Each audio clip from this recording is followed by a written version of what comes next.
Welcome to another episode of Mole in the Morning in your gaming news. Here on my channel, my name is ChaosMole, and today we have the gaming news for October 19th, the 2022. That is a Wednesday, and we don't really have like a lot of news. There is a big one coming up later tonight, which we'll watch here on the channel. It's the Silent Hill announcements. If you don't know, at 5 p.m. East Coast time, that is 11 p.m. Central European time, we will have like a big Silent Hill showcase. There have been apparently some leaks already, what to expect. I will not go through that because I want to go in blind. And you will find my reaction video on this over at youtube.com at ChaosMole. So if you want to check that out live or later on the reaction video, you can do that when the whole events happen. Now, with that said, there is an update again on the Bayonetta 3 hiccup. As you might know, the former Bayonetta voice actress will not be there and was replaced by Jennifer Hale, and she cited that the company was not selling her enough, aka they only offered her $4,000 to work on it. Right, and that was pretty disgraceful. Now, here's the interesting part. Apparently Jason Schreier looked into it and also got the option to look into the contracts and all that, and the voice actress was not entirely truthful here, because Platinum Games did not offer her just $4,000 for the whole work. They actually offered her $4,000 per recording session, which would have been at least 5 recording sessions in total. At least. Yes. But in response, the people said Tyler, who is the original voice actress, asked for 6 figures fee and residuals. And this is where the negotiations did fell apart. Taylor, though, denies this account in an email to Bloomberg, and she called the version of the events an absolute lie and said the Platinum is trying to save their ass and the game. This is, of course, very important because Taylor's videos did receive more than 9.5 million views on Twitter and led to a deluge of calls from fans and pundits to boycott Bayonetta 3. But accounts and evidence reviewed by Bloomberg make it clear that those videos were not the whole story. Of course, this is a problem, especially because it is unlikely that the full story will get as much traction or as many eyeballs as the original Twitter videos, which raises some interesting questions about pleas to emotion and how information is dismantled in social media age. And he's right with that. Like that is a huge problem, right? The outrage is like the first thing everyone is jumping on, and then when things are dissolving, a lot of people already moved on to the next outrage. So basically social media is moving from one outrage to another, and I know that some people might now say, well, duh, that's what social media does. Yeah, but it is good that people finally realize that that might be actually a problem, because, again, if you are starting up a story, you do a follow-up on the story, and the follow-up is just not getting the same traction, people might get hurt. Right? So what does that mean now? Well, do I believe that $20,000 in total is enough for Bayonetta 3? No. Not for a franchise which made $465 million US dollars. No. And she is the lead character. Right? But the problem I clearly see here if she was not truthful, then why hide it? Well, the answer is because 4,000 and 20,000 sounds less outrageous. Right? Like, it sounds far less outrageous when you say, yeah, somebody offered me work for 5 sessions, which we don't even know how long a session is, for 20,000 in total. So how much work would that have been? Like, it would have become far more complicated, and this is the point where people are jumping off the boat because, oh no, things are getting complicated. I have to listen and think about it. Oh no. Right? Like, so many people are jumping off the train if it's not put together in a tweet with some outrageous claims. So I can see that she exaggerated truth here, and that's a problem. Because if you are trying to make your case, and if you are trying to win people over, and then you find out that she didn't lie, but she took the truth and run with it, how much does this tell us about the other things she will probably tell us in the future, right? It's a problem. So I would definitely keep you posted on how this is developing, but this puts a dent into what she said in her first videos. Again, I still think it was not enough, which was offered, but then again, I'm also not a voice actor, and I'm not in that industry to know how it works exactly. So I can only give my outside perspective. Yes, I have been doing voice acting for a video game, and it was only a small part, like a side character. You know, the people they are listening under additional voices, so to speak. But let's just say the rate they paid me for that, excuse me, the rate they paid me for that was pretty good. So, to answer the question, did they pay her enough? No. Even if it would have been the 20,000. No. But she exaggerating the truth, not too great. Makes things much harder to believe. Like, stick with the truth, even if it is not as outrageous. So, the next thing is not necessarily news itself, but more like a reaction thought video. And well, it is a news, because yesterday, EA had the Behind the Sims Summit. And as you might or might not know, I'm a huge Sims fan. I love to play The Sims. So I'm actually kind of curious what they had to offer. Unfortunately, I completely missed this yesterday because I'm a dingus. And they announced Project Rene. And Project Rene is basically the next Sims. They're not calling it Sims 5 yet. And this is just my own personal opinion without having seen much. I wouldn't be surprised if they are calling it just The Sims. Because you know how it is. It's like stupid name givings. Why do they call it a project and not just The Sims? Well, it's kind of funny. We have been talking about this in the channel for months now, but the gaming industry has a huge problem right now with hiring people. Huge problems.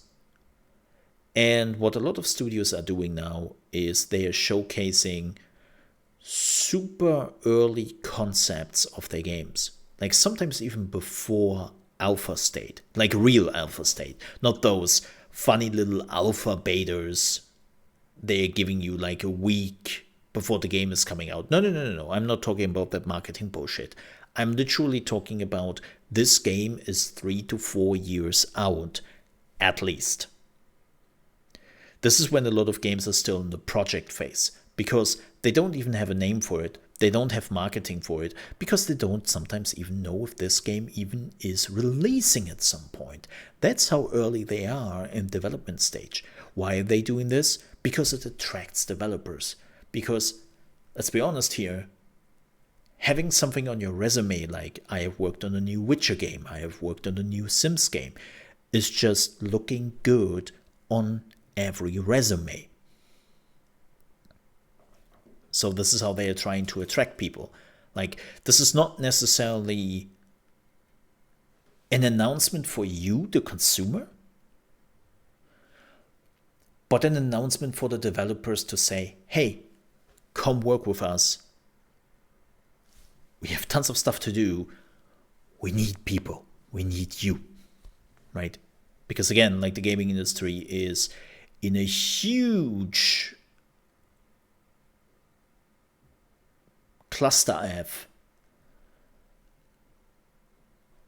on getting people.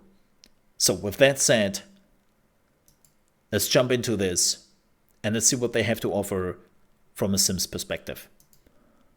This with you earlier than ever before because we want you to be a part of our development journey. Exploring different ways to play The Sims requires us to commit to different ways of building it. Today marks the start of our journey over the next few years. Our working title for this new generation is Project Rene. Quick note. This is also a smart move to let the community in early on, because the reality is with The Sims 4, they have screwed up a lot of the release, and a lot of the features which are now in the game were heavily requested by the community, were done through mods initially, and a lot of people said, I will not play this before this is not in the game, like swimming pools or basements, right? Like, or even like babies, like infants. Like there were like a lot of things where people were like, what the hell, why is this missing? And the answer was Maxis thought at a point they don't need that. The community doesn't want that. The community doesn't care for that. And they were completely wrong on it. So the first, I would say, 2 years of when The Sims 4 came out, Maxis was basically trying to put out the fires. They initiated themselves by not asking the community what they really want. And it was a huge disaster. Now, we chose Project Rene because it's reminiscent of words like renewal, renaissance, rebirth, or and just it represents our Rene, commitment the to name. The Sims. And that's what we're doing. We're ushering in a new future for The Sims with a new game experience and more. Now, I want to give you all a very early behind-the-scenes look at what we're testing and exploring. Again, this is very early and just a few. Calling it right now, it will have some sort of multiplayer. And they're literally just calling it The Sims when it releases. Few aspects of what Project Rene will grow to be. We start with our creative tools, a key part of our Sims DNA. Okay. We're experimenting with what. Oh. You can now change parts on the items you're putting down. Oh my god. There is a game which I had on my radar. It's an indie Sims game. I think it's called Lifeverse or something. And you can do that there. Oh my god. Did they just took a look at like Lifeverse and was like, okay, let's just steal a bunch of shit from that? Then again, like this has been coming for a long time. What's worked and where we can push further to offer more flexibility. Hey!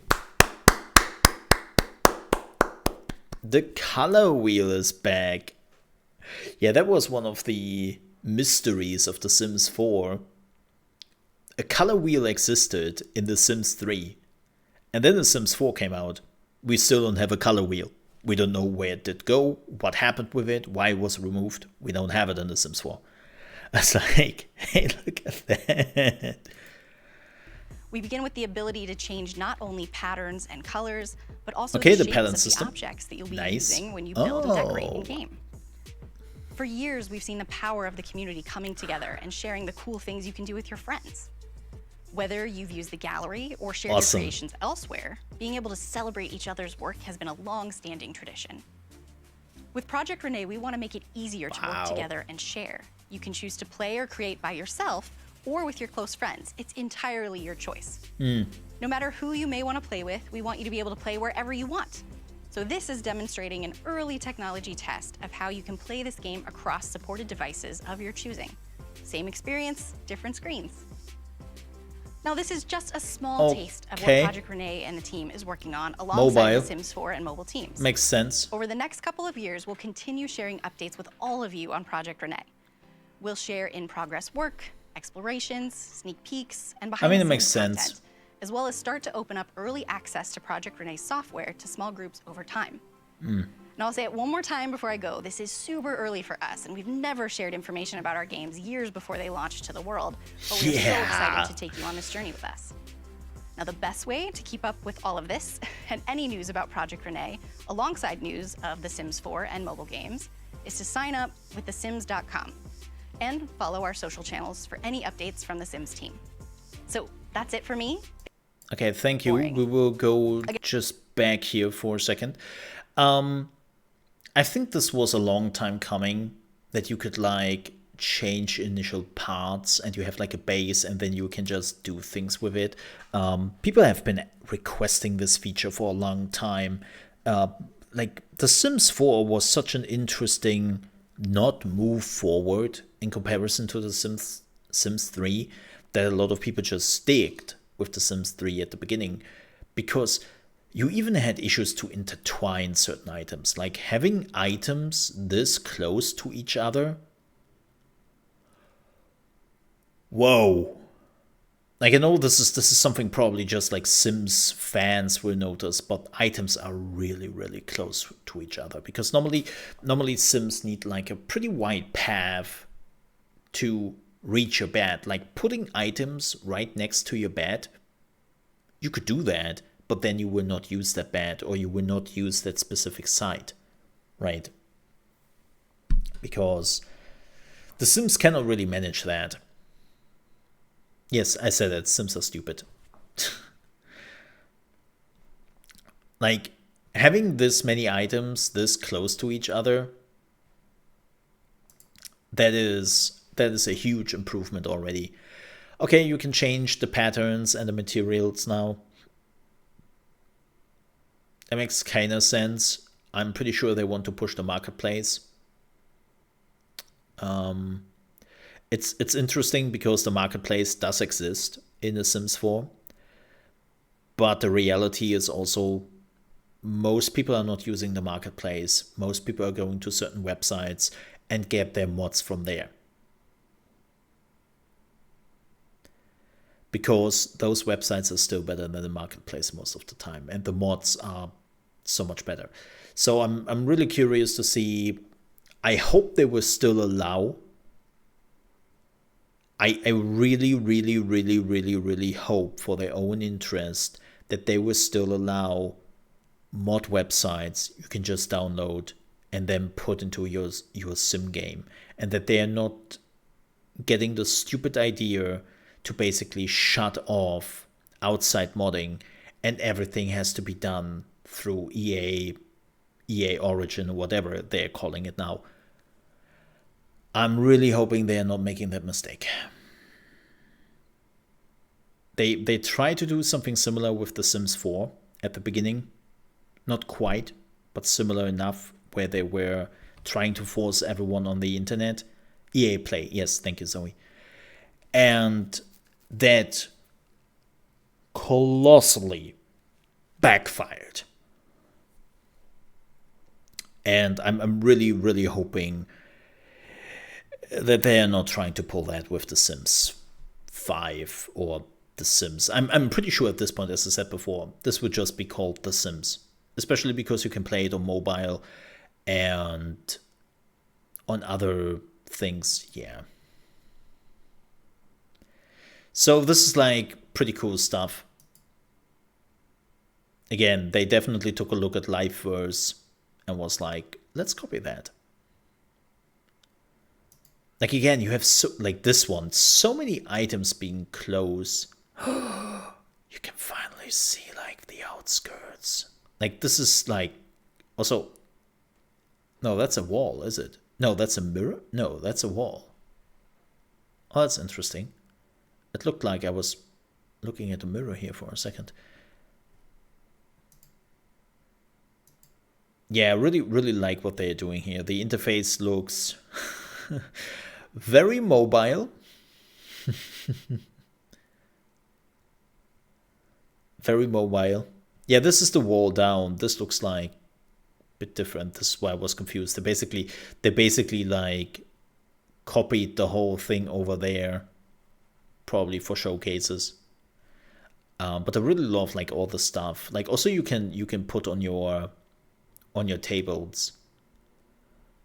I know we already had that in The Sims 4, but there was less going on. Like you have some clove parts right here.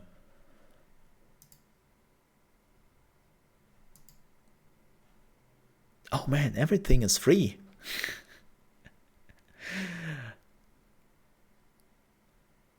Okay. I like the new top-down menu. I really do. That's a pretty neat thing to do. But yeah, at this point, I mean, they have already kinda make it sound like that, but I think this is the other room now. Yeah, this is not another camera turn. This is the other room. But here's the thing I noticed. Let me remove my camera here very quickly. You can barely see it, but there's like a little friend icon next to the Sims. And that friends icon was changing. You can see it right here, right? Now they have 3 friends in the top left. Before it was 0. Now it's 2 friends. So I pretty much have the feeling that we will probably see a multiplayer component of this. There's the mobile part, where you can basically play at the same time on mobile. Makes sense. I wonder if you can play the whole game on mobile. I assume so. Which really makes it clear for me that this new Sims game will probably just be called The Sims. It will be a live service game with an item shop where you can immediately buy stuff, because you know what really makes them money? You think it's all the expansions they are selling you for $40? No. What really makes them money are the content packs. Like the €5, €10 content packs, where there is literally just some clothes in it and some super small mechanics, but that sells like crazy because it's pretty cheap. So yeah, but again, I have to see more of it. Like the building aspect is cool. I really like the idea, which I want to see, but I also want to see what you can do with the Sims, because I said it before and I say it again. The Sims 4 tried to be too real, and I'm glad that they, through the expansions, became silly again. And it's Paralives, by the way. Yeah, Paralives is the name. Yep. That was the name. All right. But with that said, we're at the end of the gaming news. Thank you so much for watching. I hope you enjoyed this. And then we will return with more gaming news tomorrow at 8 AM ET over at youtube.com/ChaosMole. If you want to watch it live there, there will also be a link in the description. We are starting at 8 AM. And if you ever want to stop by when we are recording this live, and if not, well, the gaming news for tomorrow will end up here on the channel afterwards. With that said, have a good one, stay safe.